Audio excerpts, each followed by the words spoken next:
Dar continuidade, então, à nossa disciplina de História dos Alimentos e da Alimentação, falando agora sobre a história do pão. Uma pergunta que nos vem é o seguinte: qual era a forma sobre a qual os habitantes da era pós-glacial, ou seja, chegando no Neolítico, quando já começavam a fazer aquele manejo que nós chamamos de agricultura dos cereais da época, de qual era a forma que eles consumiam esses grãos, esses cereais? Bom, o que nós temos de indícios é que esses grãos eram aquecidos diretamente sobre pedras e se juntava água e transformavam eles numa pasta. Ou que esses grãos eram quebrados em pedras, misturados com água e aquecidos. E quando eles tinham disposição, eles iam um pouco mais longe e espalhavam uma camada dessa pasta sobre cinzas, ou então vertia em pedra quente e esperava que ela endurecesse e ficasse quebradiça. Bom, então o que nós tínhamos eram,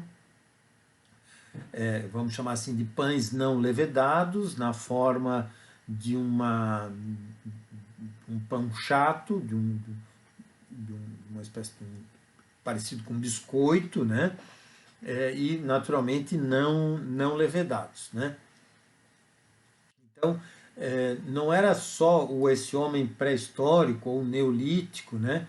Mas no mundo antigo se seguiu essa maneira de se comer pão, seja ele na forma de pão não levedado, ou seja na forma de uma pasta, né? Uma mistura aí de grãos moídos com óleos, também chamado de masá pelos mesopotâmios e sumérios, né? Bom, a exceção dessa maneira de comer cereais, né, vieram dos egípcios, né? Os gregos também não comiam pão levedado, assim como os romanos, germânicos e até mesmo os judeus, né, que consideravam isso um alimento quase que estragado.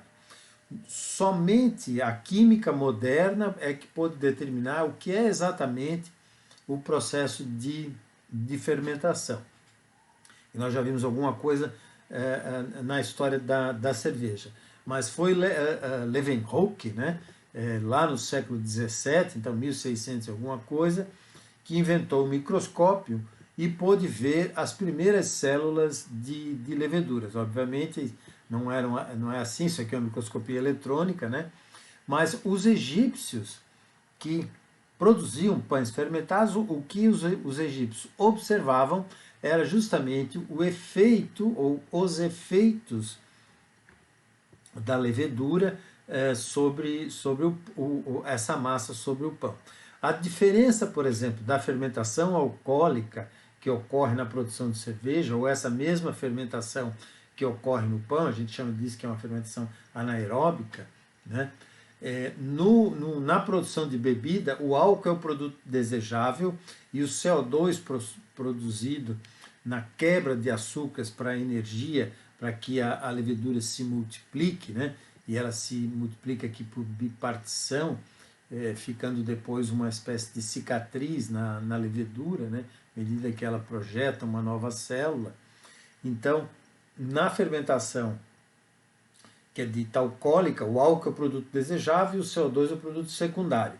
Na produção de pães levedados, o desejável é o CO2 e o álcool é um produto secundário que é eliminado no cozimento, né?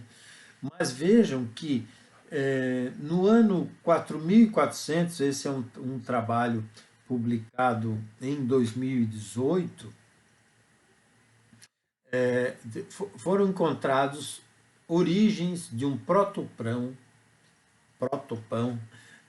numa região onde hoje fica a Jordânia, datado aí de 14.400 anos atrás. Então, aqui é a região, então aqui nós temos esse Chubaica, que é o sítio arqueológico onde foi encontrado essa estrutura aqui onde hoje é a Jordânia, né, que está localizado aqui o Líbano, Israel, Amã, e na Jordânia, e aqui Damasco, né, e esse sítio arqueológico aqui. O que foi encontrado? Vestígios de uma estrutura porosa com estrutura violar, quer dizer, isso aqui é um vestígio de um cereal,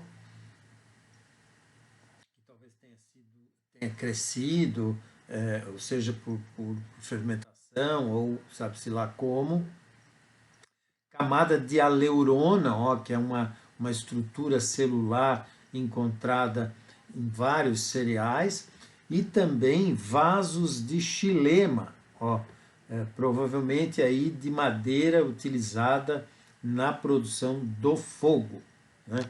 Então, o que isso demonstra é que restos de comida foram encontradas e as análises nos provam que a dieta humana, e já havia aí uma tecnologia culinária, num período histórico, 4.400 anos atrás, que talvez seja um período de transição entre uma população caçadora-coletora para uma população de agricultores e pastores, né? Então, esse trabalho de 2018 ele é muito importante, porque ele é pioneiro, jamais tinha se encontrado vestígios tão antigos de produção de pães, né? Bom, aqui a gente tem uma estrutura de um grão de trigo, mas as primeiras plantas cultivadas, sem sombra de dúvida, foram a cevada e o trigo, tá? Desculpa aqui ter escrito trigo, mas é trigo. Bom, as sementes, de maneira geral, elas têm uma tarefa muito difícil. Elas armazenam proteínas, amidos, gordura suficiente para gerar uma nova planta ou alimentar um embrião que possa dar origem à nova planta, né? Então, as sementes, elas contêm material de reserva, seja ele na forma de carboidratos ou gordura e proteínas, né? Mas as sementes, elas também servem de alimentos para uma série de animais, em especial pássaros, né? Então, se os animais consomem as sementes e elas são digeridas ou destruídas nesse processo digestivo animal, não sobrariam sementes para dar origem a uma nova planta. Então, o que ocorre é que as sementes se adaptam de alguma forma para sobreviver a essa alimentação animal aí, criando o quê? Criando estruturas de casca, né, capazes de resistir a essa digestão.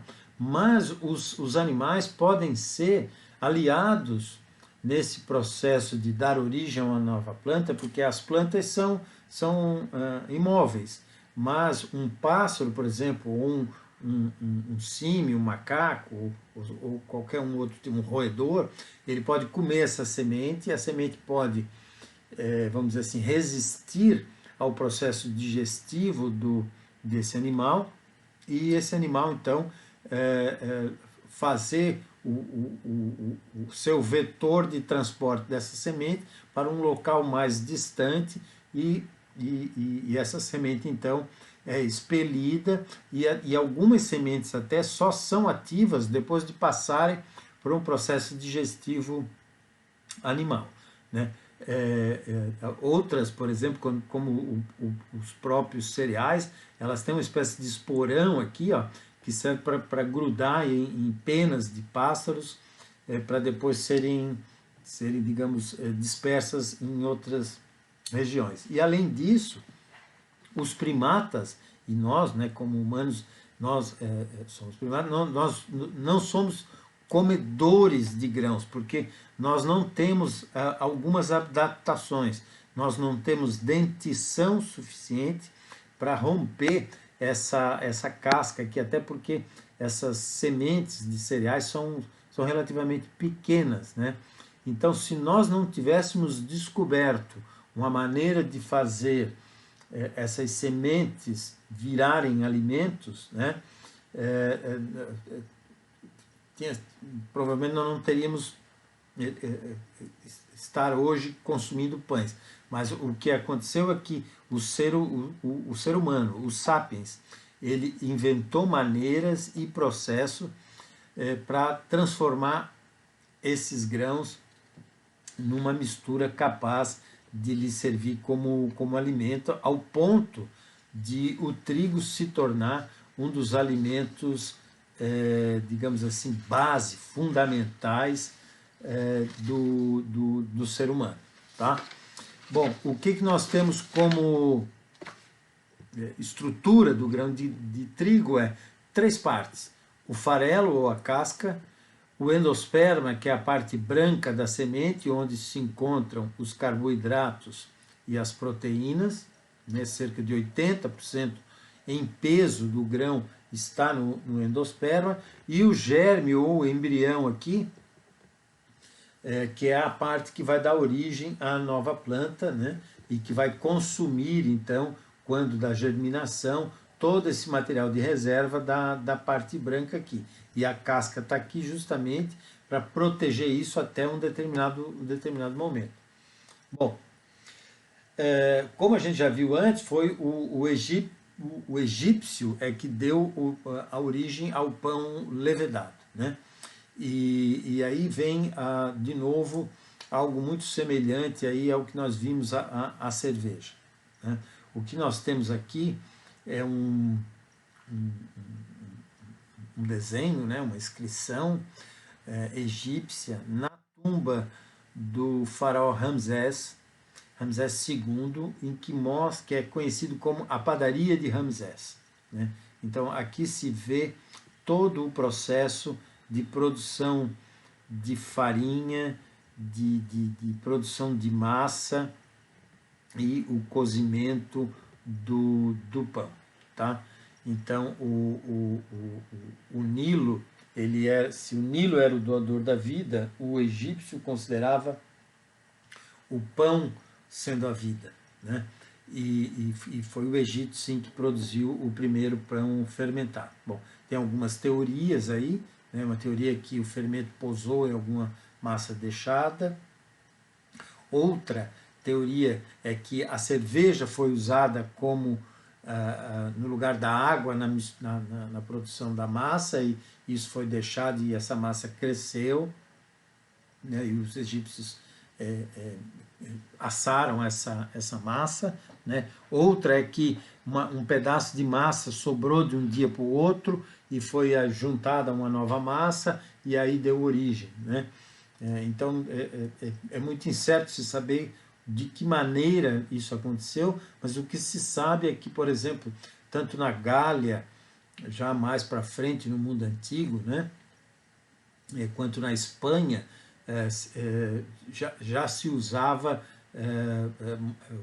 o fundo de tonéis de fermentação de vinho ou de cerveja para a produção de pães, né?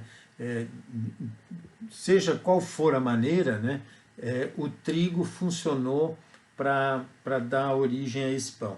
E por que o trigo, né?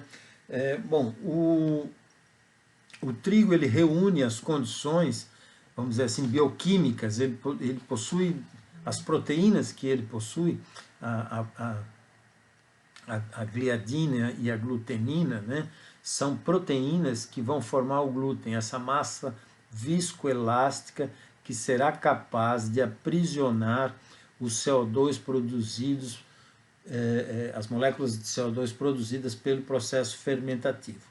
Então, nenhum outro cereal, talvez o que mais se aproxime seja o centeio, reúne condições bioquímicas de se tornar panificável, né? E aí o que nós temos é que em pouco tempo, numa cronologia no Egito Antigo, se conhecia mais de 40 tipos diferentes de pães. Tá? Além disso, artefatos de moer, né, como a mostrada nessa foto aqui, isso aqui é uma réplica data de 800 no ano antes da era comum. Mas em Moçambique, de cerca de 100 mil anos atrás, foi encontrado uma pedra, né, uma espécie de grau, né, e grau epistilo, em que uma pedra era posto, tinha uma cavidade, era colocado alguns grãos e uma pedra era atritada contra a outra e foram encontrados vestígios de amido de sorgo, né, de 100 mil anos atrás. Então, de alguma maneira, o homem já fazia uso de ferramentas para obter grãos moídos, né? Então, é um processo longo, se nós formos pensar, de 100 mil anos, né, até chegar ao Egito, de cerca de 4.000, 3.500 anos atrás, né? Então, há exemplos, sim, de vestígios de fornos bem antigos, né? Como também de estruturas de moinho um pouco mais engenhosas, né? Então nós vemos aqui no ano 300 antes da Era Comum, 300 anos de Cristo, né? Foi inventado uma espécie de moinho. Isso aqui é uma réplica, tá? Então vocês imaginem que isso aqui é uma pedra, uma estrutura mais externa, ela tem uma certa profundidade, e por cima, aqui dentro dessa cavidade, desse buraco, é colocada uma outra pedra com fure e com vamos dizer assim, um pilar aqui, um cilindro. Então, isso aqui era segurado com a mão e essa estrutura era girada, tá? E as sementes eram colocadas aqui. Havia um espaçamento entre essas duas, vamos dizer assim, esse cilindro mais externo e esse cilindro mais interno, bem como na parte de baixo entre eles. E esse movimento aqui, tá, retirava a casca dos cereais. Uma coisa importante de se falar sobre o trigo é que, assim, e essa é uma outra característica do trigo, o trigo ele pode ser descascado dessa maneira aqui, e também moído, sem precisar ser torrado ou passar por um processo térmico. Então, ao contrário dos outros, como o centeio também, mas o aveia, cevada, arroz, né? Por ter que passar por um processo térmico para a retirada da casca, há uma desnaturação proteica. E aí já não tem já não reúne as proteínas com características bioquímicas tão boas quanto o trigo. E ainda sofre um processo de desnaturação. Então isso é mais um dos aspectos que faz com que o trigo seja o cereal de escolha, né, do processo de panificação. E aqui a gente vê também um vestígio arqueológico de um forno, né, na Europa Central há cerca de 29 mil anos atrás. Bom, essas estruturas de moinho, elas foram evoluindo, né, ao longo do tempo aí, ao ponto que a gente tem aqui no século I depois de Cristo, um conjunto em Barbegal, um conjunto de moinhos. Isso aqui é de origem romana, né? Ainda nós estamos sob o domínio do Império Romano aqui, mas capaz de produzir 4,5 toneladas, tá, de farinha por dia. E depois disso foi inventado a roda d'água, e a roda d'água teve uma importância muito grande até o século XIX, né? Então nós vemos aqui uma estrutura já aí mais moderna, mais contemporânea, onde a roda d'água ainda se faz presente em diversas propriedades agrícolas, né? Assim como o arado talvez tenha sido uma das grandes invenções também do processo de panificação. Bom, os gregos e italianos que não consumiam cerveja, logo se agradaram muito do pão, né? Mesmo que ele pudesse ser não levedado. Mas durante aí a cronologia da história do pão, nós temos o pão tendo um papel muito importante no domínio do Império Romano e mais principalmente no domínio da classe dominante sobre o que era chamado na época dos plebeus, né? Cerca de 90% da população em Roma era composta por plebeus.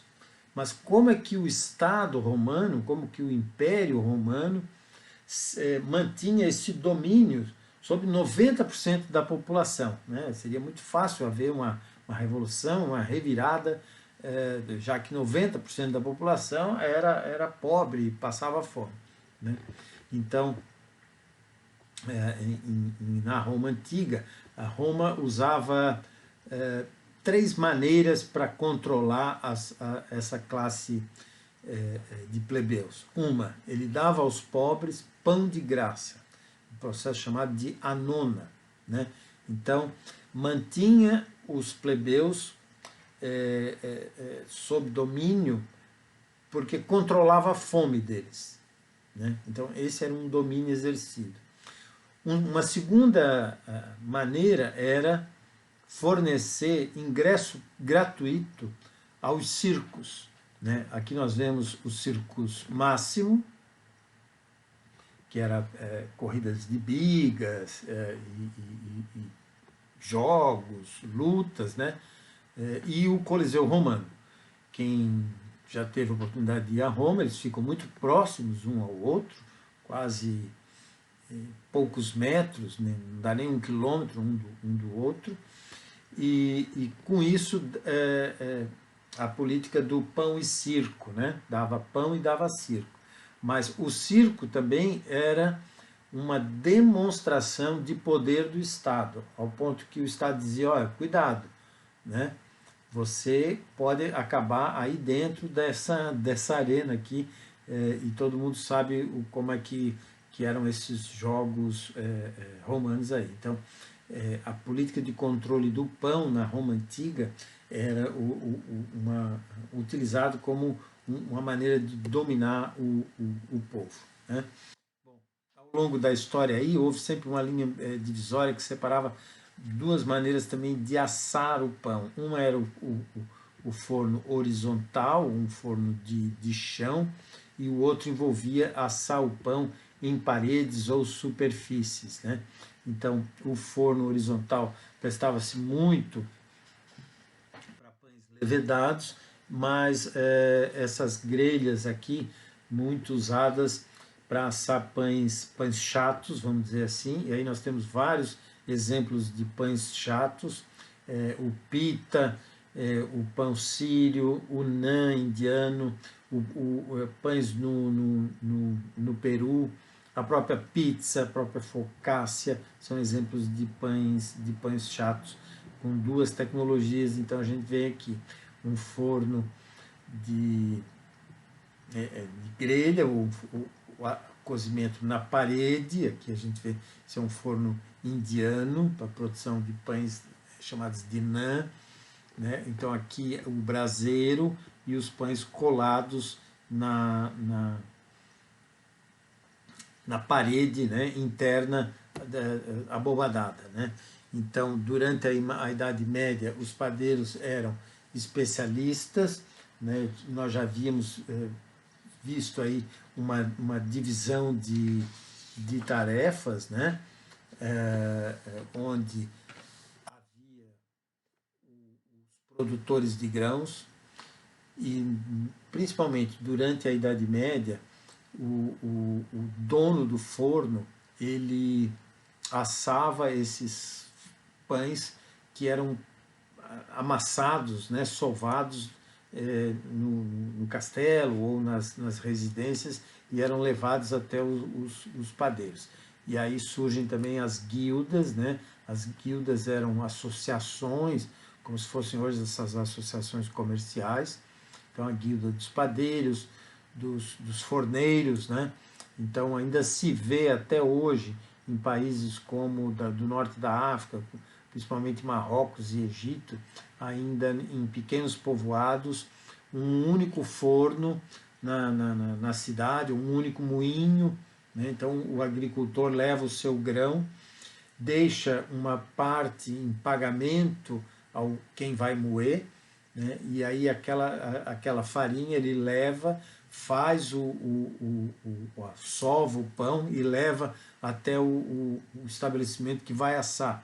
Lá ele paga mais uma outra taxa, deixa mais alguns pães em forma de pagamento para o seu cozimento, né?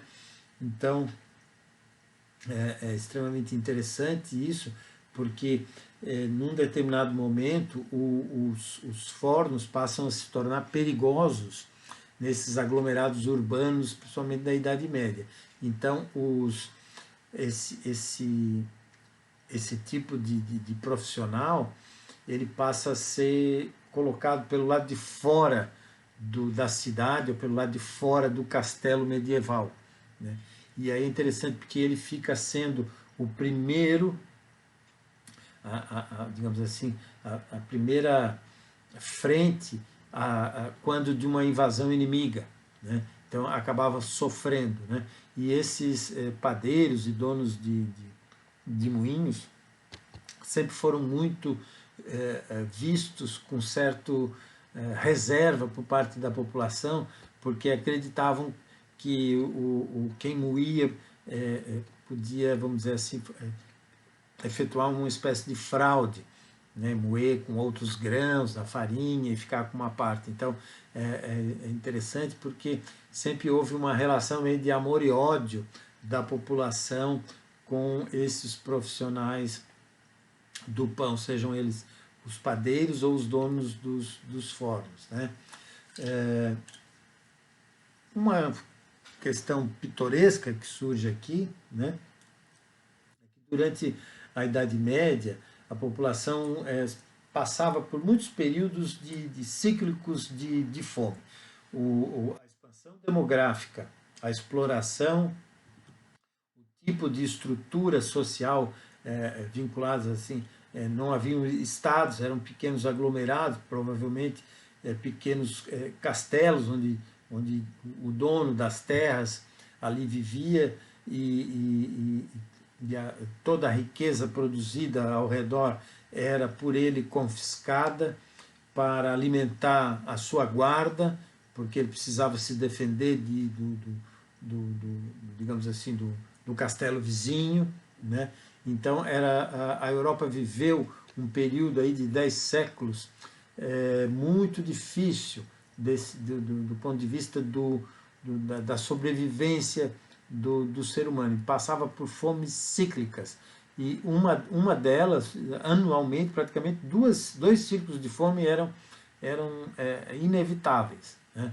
Uma era no final do inverno, quando já havia sido consumido tudo que havia sido reservado para o inverno muito rigoroso, onde não podia se cultivar, se produzir nenhum tipo de alimento, a não ser algum ou outro tipo de animal. E outra era no meio do verão, né, quando os campos estavam cheios, mas não era ainda época de colheita, né? Então, no desespero, as pessoas comiam aí tudo o que podiam. E aí surge aqui nessa época, principalmente a partir aí do século VII, né, o que a gente conhece como pão louco, né, ou o ergotismo, né? O ergotismo era causado por um fungo, que é essa estrutura aqui, que também era chamada de esporão do centeio, tá? Esse fungo é o Clavíceps purpúrea, né, e produziu o que também era chamado de pão louco, né? O que acontece? Esse fungo produz um alcaloide chamado de ergotamina, que tem essa estrutura química aqui, né? E quando consumiam esse trigo contaminado pelo fungo Clavíceps purpúrea, ou o ergot, né, ergot, causava alguns sintomas que eram conhecidos como sintomas do fogo sagrado ou fogo de Santo Antônio. E isso levava a espasmos musculares, alucinações, tanto visuais quanto auditivas, né? E podia levar inclusive à dormência dos membros, perda de circulação, e levava até a amputação de mãos e de pés, né? E aí o caso de ergot, nós temos um caso muito, já bem lá na frente, no século XVIII, aí, que leva também uma das causas da Revolução Francesa, né?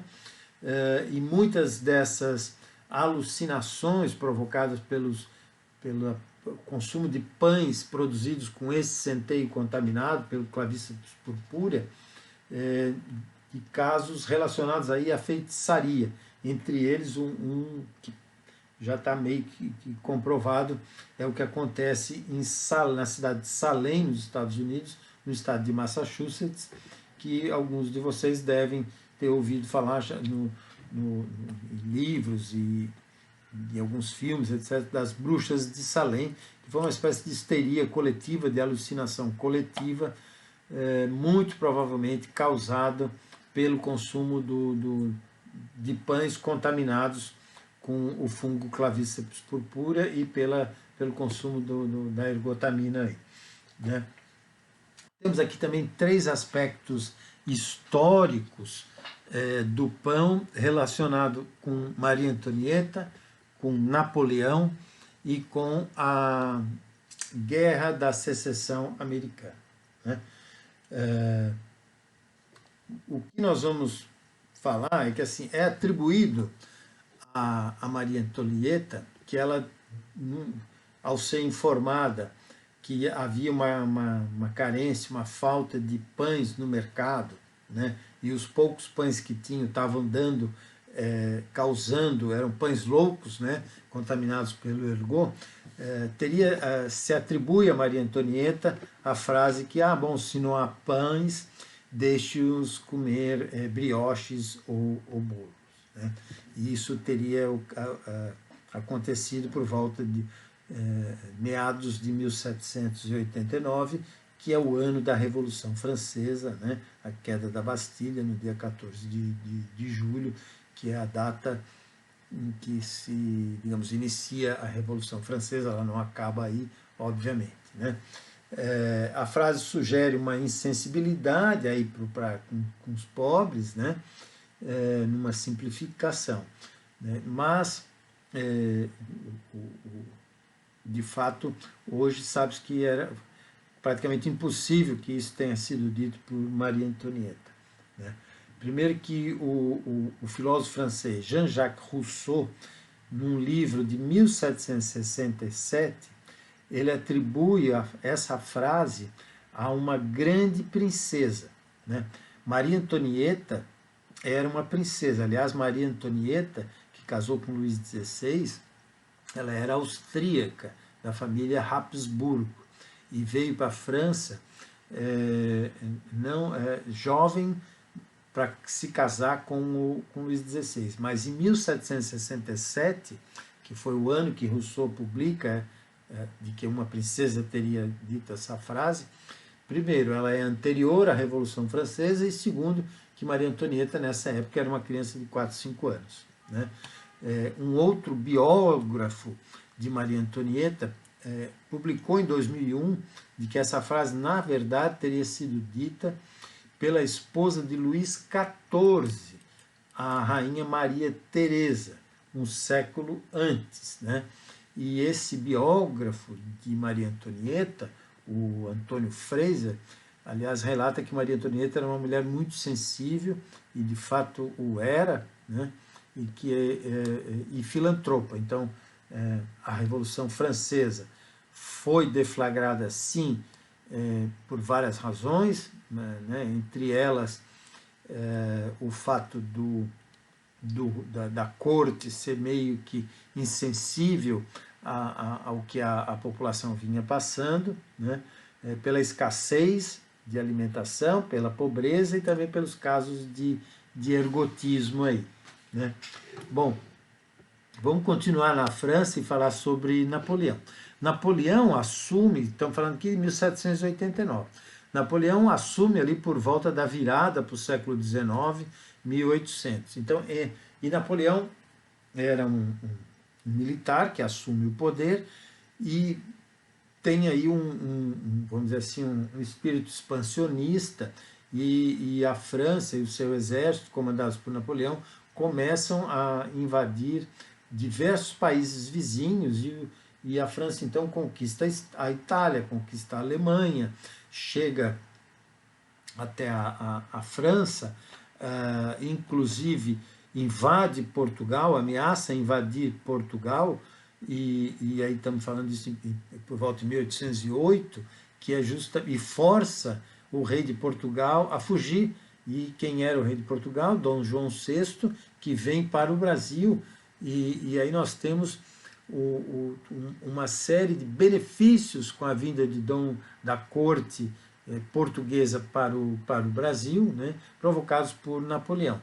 Mas isso é uma outra história que nós vamos ver mais lá na frente, da importância aí da vinda de Dom João VI ao Brasil, por conta do colonialismo que se instalava no Brasil naquela ocasião. Mas Napoleão, ele era um entusiasta da indústria, da inovação. Estamos falando aí de início do século XIX, 1800, 1805, né, 1808, como eu falei ali, da invasão francesa a Portugal.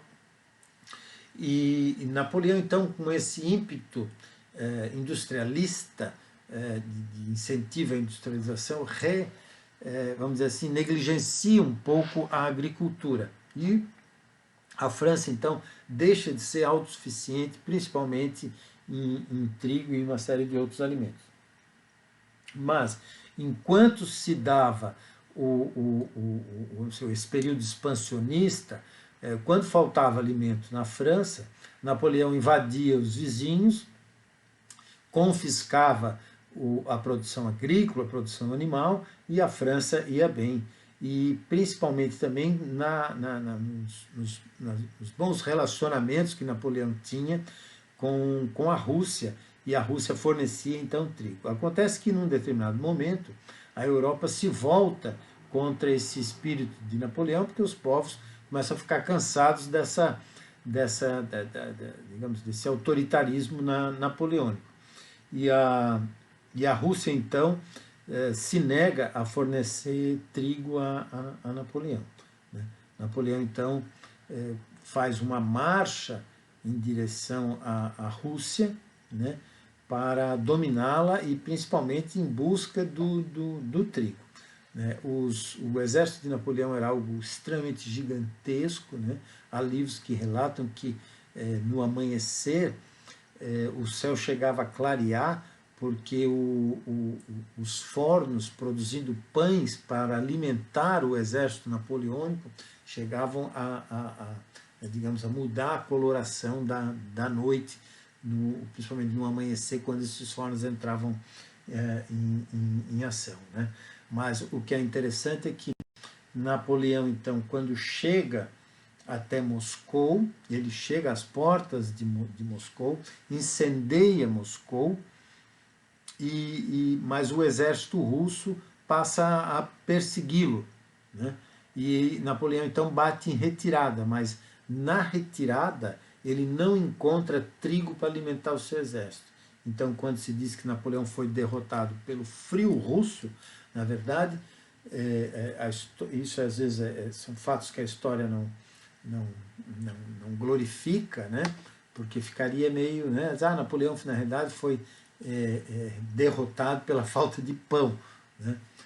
Mas foi, é lógico, pelo frio também, mas foi o pão o principal motivo da derrota de Napoleão nessa invasão dele à Rússia.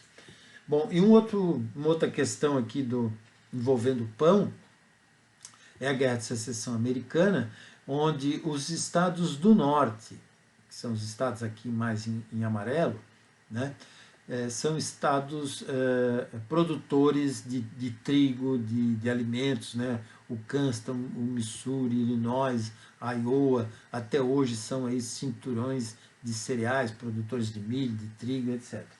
Bom, os estados do sul, na época, a exemplo de Napoleão, eram produtores de algodão e exportavam esse algodão para o mundo todo e, obviamente, compravam os alimentos que necessitavam, chegando aqui pelos portos do sul, né, principalmente aqui no Golfo Pérsico, e os portos da Flórida e da Carolina. Só que a mão de obra sulista era escrava.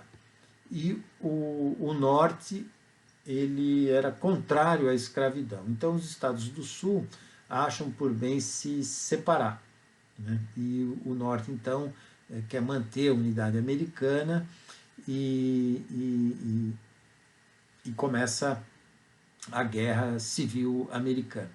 Os estados do norte fazem um bloqueio nos portos nos estados do sul, e o que acontece é que os estados do sul deixam de ter comércio com a Europa, principalmente com a França, né, para obtenção de trigo. Então, o que acontece é que, mais uma vez, a falta de pão leva a um exército à derrota, né? É o caso aqui da Guerra Civil Americana, né? Bom, durante muito tempo, né, o homem fez do pão o seu alimento fundamental na mesa de todos os povos, né? Seja o pães produzido por trigo, etc., como aqui na América do Sul, o milho e a mandioca.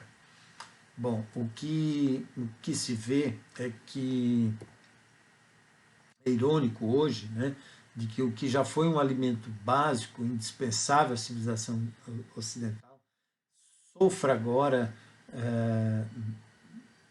digamos assim, uma espécie de campanha, né, de diversas